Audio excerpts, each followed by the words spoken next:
حضرت خدیجہ رضی اللہ تعالی عنہ، اور یہ وہ حضرت خدیجہ رضی اللہ تعالی عنہ ہے جنہوں نے آپ صلی اللہ علیہ وسلم کے اچھی اخلاق کی گواہی دی. اور اچھے اخلاق کی گواہی کیا ہوئی؟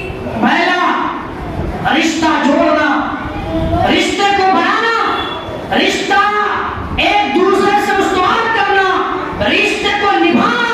یہ اتنا بڑا ثواب کا کام ہے کہ اگر یہ کسی شخص کے اندر موجود ہے تو بہت اخلاق مند انسان ہے، اچھا انسان ہے. لیکن دوسری طرف اللہ کے نبی نے منع بھی کیا کہ رشتہ توڑنے والا، رشتوں سے قطع تعلق کرنے والا کبھی جنت میں داخل نہیں ہوگا. دوسرا فرمایا وَتَصْدُقُ الْحَدِيثِ، آپ سچ بولتے تھے. وَتَحْمِلُ الْكَلَّ، بوجھ اٹھاتے تھے، دوسروں کا بوجھ برداشت کرتے تھے. تو گویا کہ سچ بولنا بھی اچھے اخلاق مند انسان کی دلیل ہے. دوسروں کا بوجھ برداشت کرنا، جو کمزور ورگ کے لوگ ہیں ان کے اوپر اپنا روپیہ پیسہ خرچ کرنا، یہ بھی ایک اچھے مند اخلاق کی دلیل ہے. اور اسی طرح جب حق کی بات آ جائے، حق کا ساتھ دینے کی بات آئے، مہمانوں کو کھانا کھلانے کی بات آئے، تو اس وقت بھی ہمارا وقت تیار رہتا ہے.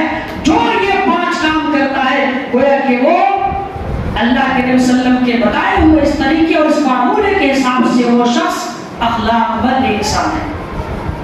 ایک نقطہ اس کا اور نکلتا ہے، وہ یہ ہے ہماری ماں اور بہنوں کے لیے.